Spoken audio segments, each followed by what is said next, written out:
సులువుగా group 1 prelims పరీక్షట గతంతో పోలిస్తే నేరుగా సమాధానం ఉన్న ప్రశ్నలు అధికంగా వచ్చినాయట. రాష్ట్ర ప్రభుత్వ 6 గ్యారెంటీల మీద కూడా ప్రశ్నలు వచ్చినాయట. పాపం ఎవరో పరీక్ష రాసి వస్తుండగా రోడ్డు ప్రమాదం, పంచాయతీ కార్యదర్శి మృతి. వికారాబాద్ జిల్లా యాలాల మండలంలోని అచ్యుతాపూర్లో పంచాయతీ కార్యదర్శిగా విధులు నిర్వర్తిస్తున్న సుమిత్ర గ్రూప్ 1 ప్రిలిమ్స్ పరీక్ష రాసేందుకు బైక్ పైన వికారాబాద్ జిల్లా కేంద్రానికి వెళ్లి తిరిగి వస్తుండగా ధారూర్ మండలంలోని దోర్నాల దగ్గర బైక్ అదుపు తప్పి కింద పడడంతో సుమిత్ర తలకు తీవ్రంగా గాయమైందట. భర్త నెహ్రూకు స్వల్పంగా గాయాలైనాయి. చికిత్స కోసం ఆమెను తాండూరు ప్రభుత్వ ఆసుపత్రికి తరలించగా చనిపోయిందట. పాపం దారుణం కదా. భువనగిరిలో పరీక్ష రాసి బయటకు వస్తున్న అభ్యర్థులట. సో ఈసారి పేపర్ చాలా ఈజీగా వచ్చిందట. రాష్ట్రంలో 563 గ్రూప్ 1 పోస్టుల భర్తీ కోసం ఆదివారం టీజీపీఎస్సీ నిర్వహించిన ప్రిలిమినరీ పరీక్ష ప్రశాంతంగా ముగిసింది. ఈ పరీక్షకు సుమారు 74% మంది అభ్యర్థులు హాజరయ్యారు. గతంతో పోలిస్తే ఈసారి పరీక్షల్లో ప్రశ్నలు కొంతమేర సులువుగా వచ్చినాయట. నేరుగా సమాధానం ఉండే ప్రశ్నలను ఈసారి ఎక్కువగా అడిగిరట.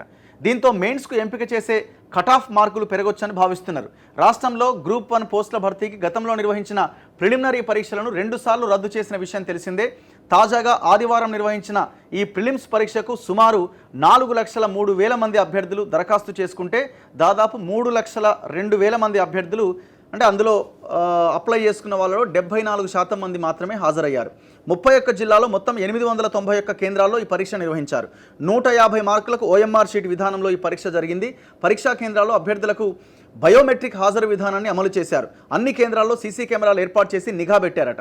ఈ పరీక్షకు సంబంధించిన ప్రాథమిక కీని త్వరలో వెల్లడించబోతున్నట్టు అధికారులు చెప్పారు. తర్వాత ఫలితాలు ప్రకటిస్తారు. ఈ పరీక్షలో అభ్యర్థులు సాధించిన మార్కుల ఆధారంగా మెయిన్స్ పరీక్షల కోసం జాబితా ప్రకటించబోతున్నారు. ఉద్యోగాల సంఖ్య ఆధారంగా 1:50 నిష్పత్తిలో అభ్యర్థులను మెయిన్స్ పరీక్షలకు ఎంపిక చేస్తారట. ఈ పరీక్షలను అంటే 50 మందిలో ఒకరిని ఎంపిక చేస్తారు.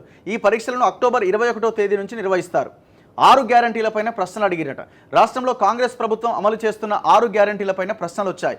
మహాలక్ష్మి పథకం కింద గృహ అవసరాలకు ఎల్పీజీ గ్యాస్ సిలిండర్లను సబ్సిడీ ధరలకు అందించడానికి సంబంధించి ఒక ప్రశ్న, గృహజ్యోతి పథకం పైన ఒక ప్రశ్న అడిగారట. ఈసారి ఎక్కువ ప్రశ్నలను సైన్స్ అండ్ టెక్నాలజీ పైన ఇచ్చినట్టు అభ్యర్థులు చెప్పారు. చరిత్రకు సంబంధించిన ప్రశ్నలు తగ్గించిరట. గత పరీక్షల్లో చరిత్ర పైన 26 ప్రశ్నలు ఇస్తే ఈసారి 21 ఇచ్చిరట. ఈయన చూడు ఎవరైనా. కరీంనగర్ జిల్లా తిమ్మాపూర్ మండల కేంద్రంలోని ఒక పరీక్షా కేంద్రంలో ఐడెంటిఫికేషన్ ఆఫీసర్గా విధులు నిర్వహిస్తున్న మీర్జా ఫర్వేజ్ బేగ్ అనే ఉద్యోగి మద్యం సేవించి విధులకు వచ్చిండట. తీసుకుపోయి పోలీస్ స్టేషన్లో వేసిరట.